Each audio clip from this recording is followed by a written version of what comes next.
Rain poured down from the dark alien sky, hitting the neon-lit streets and turning the dust into muddy streams. Mark pulled his jacket tighter around himself as he locked the door of his small workshop. The city was quiet at this hour, only the distant hum of sky cars above and the occasional hiss of steam from the vents breaking the silence. He had just taken the final step away from the door when a faint sound caught his ears. Soft splashes like bare feet hitting puddles. He turned and saw her. A small alien girl, no older than 10, stood a few meters away. Her thin dress clung to her body, soaked from the rain. A torn blanket was wrapped around her shoulders, and she held a little wooden toy in one hand. Her eyes were wide, a strange mix of fear and hope, and her pale blue skin had darker bruises along her arms. She stepped forward, her voice shaking as she spoke. "Be my dad. I won't misbehave." Mark froze, unsure if he had heard her right. The girl's lips trembled, and her hands gripped the blanket tighter. He asked gently where her parents were. She looked down, avoiding his eyes. "My stepmother said I'm useless. She kicked me out," she whispered, almost as if saying it too loudly would make it more real. The rain soaked through Mark's jacket, but he didn't notice. He could see her small feet were bare, turning red from the cold. A drop of water ran down her cheek, but he wasn't sure if it was rain or a tear. Before he could say another word, a low echo of voices came from the dark alley nearby. The sound was sharp against the quiet street, angry, searching voices. The girl's eyes widened in terror. She stepped closer to him, almost pressing against his side.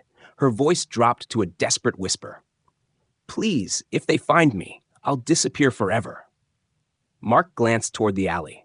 3 figures moved in the shadows, their silhouettes distorted by the rain and neon glow. The voices grew louder.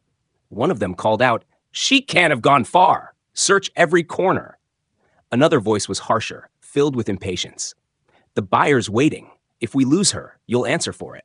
The girl's hands clutched the edge of his jacket, trembling so hard he could feel it. Mark's mind raced. He didn't know who these men were, but it was clear they were after her. The way she shrank back told him everything. She wasn't lying. One of the men stepped into the light, his eyes scanning the street. His gaze swept over Mark, lingering for a moment before moving on.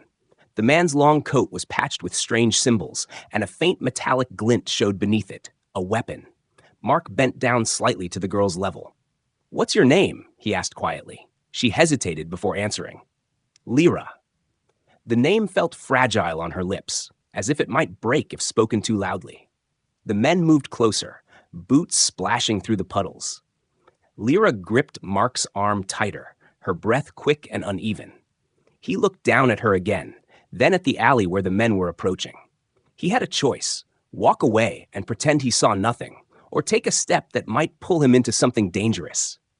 The decision was made for him when one of the men called out, "You there?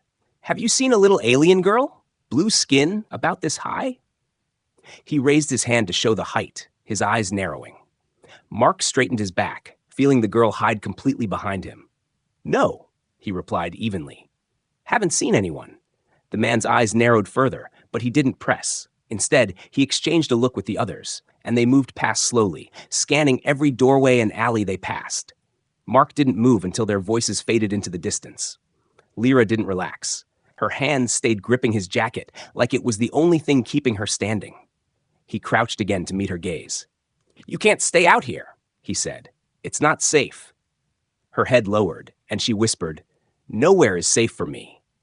Her voice cracked, the words trembling as they left her. Mark sighed and looked around.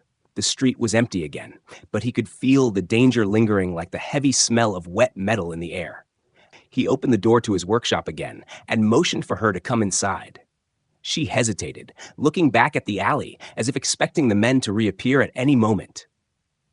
Then she slipped inside quickly, clutching her blanket and toy close to her chest. Mark closed the door behind them and locked it, listening to the sound of the rain against the windows. Lyra stood in the middle of the workshop, dripping water onto the floor, her big eyes scanning the shelves of tools and strange human gadgets. "You're safe for now," he said, though he wasn't sure it was true. She looked up at him, the faint glow from the streetlights outside catching the soft markings along her cheeks. "You're not going to throw me out too?" she asked. Mark shook his head. "No." For the first time, she almost smiled, but it faded quickly when a loud clang echoed from somewhere outside, followed by the sound of hurried footsteps splashing through the water again. Lyra's head snapped toward the sound, her breathing fast. Mark's jaw tightened. Whoever these people were, they weren't giving up easily. And now, whether he liked it or not, he was part of it. Mark guided Lyra toward the back of the workshop, away from the front windows. She moved quietly, still holding her blanket and toy close, as if letting go of them would make her vanish. The dim light from a single hanging bulb made the space feel smaller. Mark found an old towel and handed it to her. She hesitated before taking it, then began drying her dripping hair. "Are you hungry?" he asked. She shook her head, but her eyes kept glancing toward a small tin of biscuits on the shelf. Mark opened the tin and set it on the table. "You can eat if you want." Lyra slowly reached out, took one biscuit, and nibbled at it. Her movements were careful, like she wasn't sure if he'd take it away from her. Mark tried to learn more about her. "Where did you live before this?" She looked down at her lap, her fingers tracing the worn surface of the wooden toy. "Big house," she said quietly. "With my father? Before he died." Her voice dropped even lower. "After him, my stepmother came. She said I cost too much to feed. She said someone else would take me." Her hands trembled as she spoke, and Mark noticed faint glowing lines appearing along the sides of her fingers. They weren't bright, just a soft blue shimmer. He leaned forward. "Your hands, is that normal?" She looked at him quickly, almost frightened. "It happens when I'm scared," she admitted. "I don't know why. My stepmother said it makes me a freak." Before Mark could respond, a heavy knock came at the workshop door. Both of them froze. The knock came again, harder this time. A deep voice called out, "Open up! Official search!" Mark stepped toward the door, but didn't unlock it. "Who are you?" he asked loudly. The voice replied, "City Patrol. We're looking for a missing child, blue skin, about this tall." Lyra's face turned pale. She slid off the chair and hid under the workbench, Yetro clutching her toy tightly. Mark looked through a small gap in the blinds. Two alien men stood outside, dressed in dark coats. They wore badges, but they looked too worn and crooked to be official. One of the men had a long scar running down his cheek, and his eyes were cold. Mark raised his voice. "If you're patrol, show proper ID." The scarred man smiled faintly. "No time for that. Let us in, or we'll come back with more people." From under the workbench, Lyra shook her head rapidly, mouthing the words, "Don't let them in." Mark stayed silent for a moment, then said firmly, "Come back with proof you're patrol." The man's smile vanished. He stepped closer to the glass. "That child has a price on her head. Whoever hides her will pay in blood." His voice was low, but the threat in it was sharp. After a few seconds, they turned and walked away, their boots splashing in the rain. Mark waited until the sound of their steps faded before turning to Lyra. She crawled out slowly, her knees trembling. "They're not patrol," she said softly. "They work for her." Mark didn't need to ask who her meant. He closed the blinds and locked the back door as well. "You'll stay here for now," he told her. She didn't answer, but kept close to him as he moved around the room. He noticed her eyes kept scanning the corners, as if expecting someone to appear. The storm outside grew louder. Lightning flashed, casting brief shadows on the walls. Lyra sat back on the stool, watching him work on a broken piece of equipment. "Why are you helping me?" she asked suddenly. Mark didn't look up. "Because you need it." For a moment, she seemed unsure how to react. Then she pulled the blanket tighter and whispered, "When I was with my father, he said humans were dangerous, but you don't feel dangerous." Mark glanced at her. "Not everything people tell you is true." She looked down at her hands again, watching the glow fade away. Hours passed, but neither of them slept. At one point, the sound of footsteps returned outside, this time slower, almost circling the building. Mark turned off the light, motioning for Lyra to stay quiet. Through a narrow crack in the blinds, he saw the scarred man again, looking straight at the window. The man didn't knock this time. He just smiled, pointed at the building, and made a cutting motion across his throat before walking away into the shadows. Lyra shivered. "They'll come back," she whispered. Mark nodded. "Then we'll be ready." She didn't speak after that, but she stayed close to him, her head resting lightly against his arm as she sat beside him on the floor. The rain kept falling, and the night felt long, but the unspoken promise between them had already begun. He wasn't going to let anyone take her. Mark led Lyra up the narrow metal stairs to his apartment above the workshop. The steps creaked under their weight, and the dim hallway smelled faintly of oil and rain. When they reached the small living space, Lyra's eyes scanned everything. 2 chairs, a worn sofa, shelves stacked with human books and odd tools. The warm air from a small heater made her relax a little, but her blanket was still wrapped tight around her shoulders. "You can sleep here," Mark said, pointing to the sofa. "It's not big, but it's warm." Lyra nodded quietly, placing her wooden toy on the armrest as if it were something precious. She walked slowly around the room, touching a metal globe, a faded photograph of Earth, and a glass jar full of strange screws. Her curiosity seemed to push away her fear for a moment. Mark watched her from the kitchen corner while making a simple meal. He noticed she was barefoot, her small toes still red from the cold. He handed her a cup of hot broth. She took it with both hands, sipping carefully, her eyes flicking toward the window every few seconds. Outside, the streets glistened under the rain, but in the glass reflection, Mark noticed something, 2 faint shapes moving slowly across the street. He set his cup down and stepped closer to the window, lifting the curtain just enough to peek outside.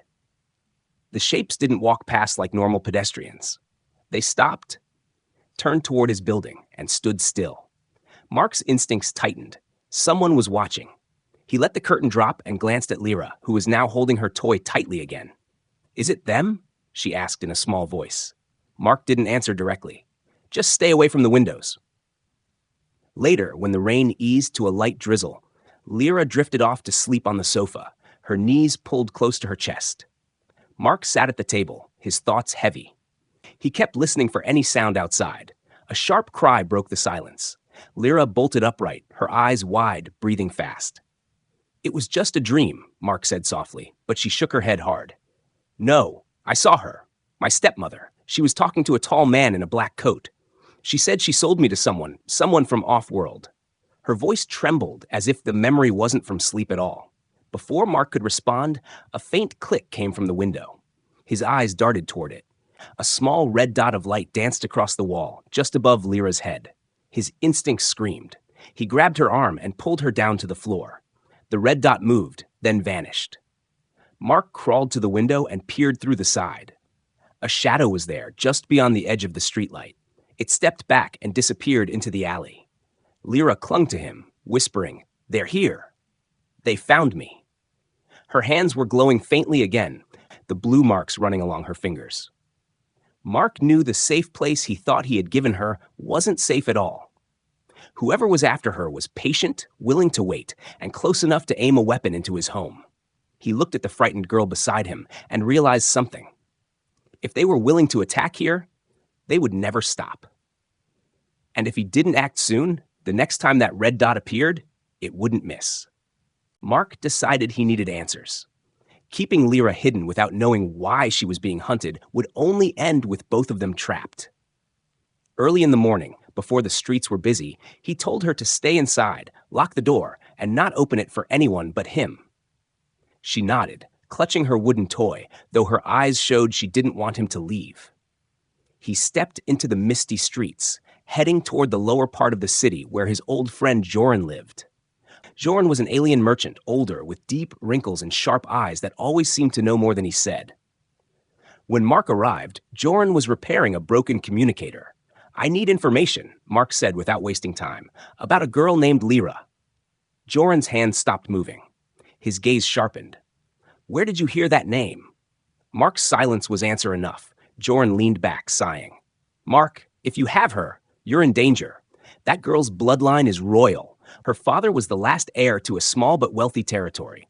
With him gone, whoever controls her controls the claim to that land." Mark frowned. "So this is about power?" Joran nodded. "Power and money. Her stepmother probably promised her to someone who wants that claim. She's not safe anywhere on this planet unless the claim is destroyed, or she's hidden far away." On the walk back, Mark's eyes kept scanning the streets. Twice, he spotted someone in a long coat walking behind him, keeping pace. He turned down narrow alleys to lose them, but each time he glanced back, the shape was still there. Finally, near his building, the figure stopped, leaning against a wall as if waiting. Mark didn't approach. He entered his workshop from the back, locking the door behind him. Inside, Lyra was sitting near the heater, her toy in her lap. She looked up quickly when he came in. "You're back," she said, relief in her voice. He nodded, trying to hide the worry on his face. She studied him for a moment.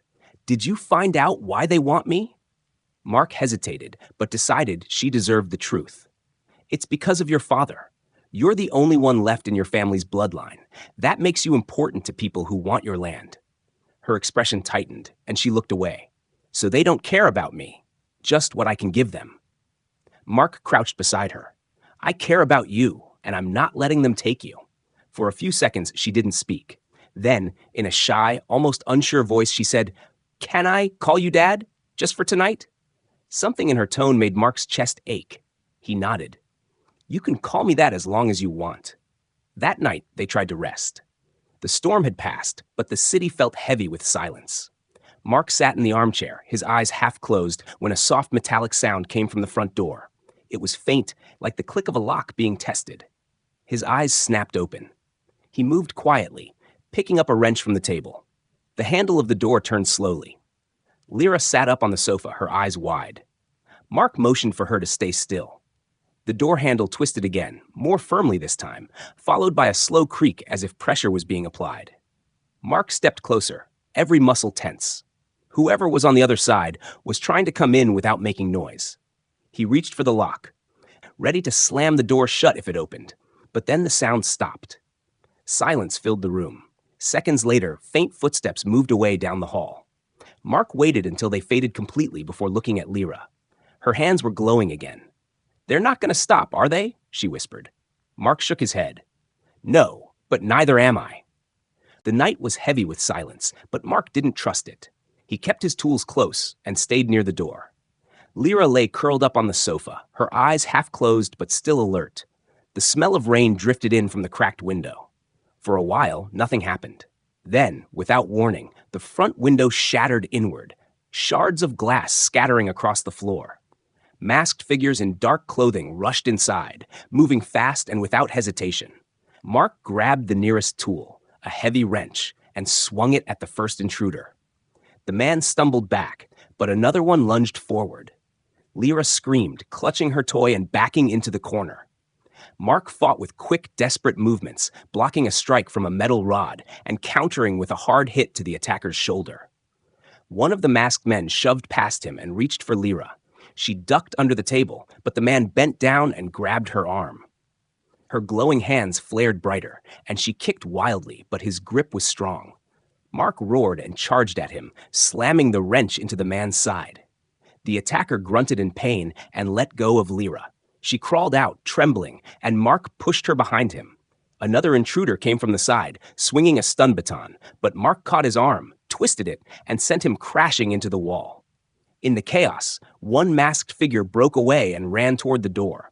Mark threw a small spanner, hitting the man in the back, but it wasn't enough to stop him.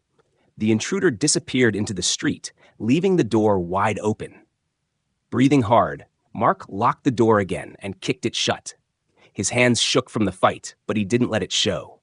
He turned to Lyra, who was sitting on the floor, her blanket wrapped tightly around her. Her eyes were wide, and she was shaking so badly her teeth chattered. "They were going to take me," she whispered. Mark knelt beside her.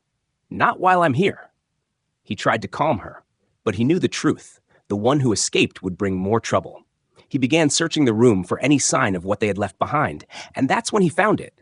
A small black disc under the table where Lyra had been hiding. He picked it up carefully. The tiny device pulsed with a faint red light. It was a tracker. "They can follow this signal," he muttered. Lyra's face drained of color. "That means they'll know exactly where we are." Mark placed the tracker on the floor and smashed it with the wrench until the light went out. But even then, he knew it was too late. The signal had already been active long enough to give away their location. "We have to leave," he said firmly. Lyra's small voice trembled. "Where will we go?" "Somewhere they won't expect," Mark replied, already moving to pack what they needed: food, water, a few tools, and a blanket. Lyra clutched her toy tightly, refusing to let it out of her hands. As Mark zipped the bag, a faint beeping sound made both of them freeze. It wasn't coming from the broken tracker, it was coming from outside. The sound grew faster, sharper, like a countdown. Mark rushed to the window and saw a small drone hovering near the building, its red light flashing in sync with the beeping. "They've marked us," he said under his breath. He grabbed Lyra's hand and pulled her toward the back door. The beeping was getting faster. They ran down the narrow metal stairs, the air thick with the smell of wet rust. Somewhere above, the drone's sound changed to a loud alarm, echoing across the street. Lyra looked back once, fear in her eyes, and saw more shadows moving toward the building. Mark didn't let her stop. "Don't look back," he said. They disappeared into the maze of dark alleys, leaving the workshop behind. But both of them knew this wasn't escape. It was only the beginning. Mark pushed the old cargo bike out from a hidden corner behind an abandoned building. The frame was scratched, the paint faded, but the engine still hummed softly when he kicked it to life. Lyra climbed onto the back seat, clutching her toy with one hand and holding onto him with the other. The cold night air hit their faces as they sped away from the workshop. The streets of the alien city blurred past. Tall buildings with flickering signs, dark alleys where strangers watched from the shadows, and overhead bridges glowing with faint blue lights. Mark kept his eyes on the road, avoiding the main routes. He knew the people chasing Lyra would be watching those. They turned into the older parts of the city, where the streets narrowed and the air smelled of smoke and metal. Neon lights flickered weakly above rundown stalls, and alien traders whispered deals in languages Lyra couldn't understand. A group of rough-looking figures glanced at them as they passed, their eyes following them until they disappeared into the next alley. Lyra's voice was barely audible over the hum of the bike. "Where are we going?" Mark replied without turning his head. "The human district. We'll find somewhere safe there." They rode through twisting paths until they reached the market district.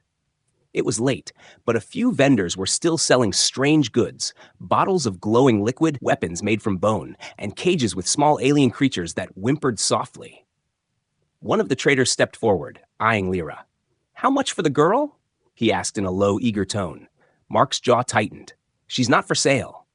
He didn't slow down, weaving the bike through the crowd. Lyra's grip on him tightened, her face pressed against his back.